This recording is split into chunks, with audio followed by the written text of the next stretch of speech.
Hello kids, welcome back to Kids Study with Rushikaa. Today we will learn vowel O. This is a capital O and this is a small O. Listen carefully kids. O for orange.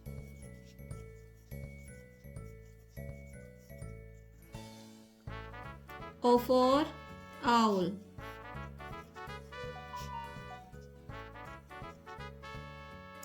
Now let us read some O sound words.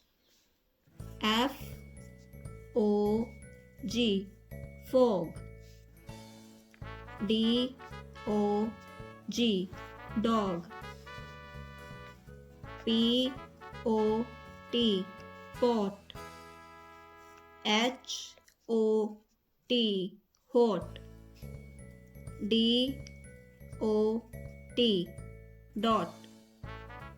M O P mop.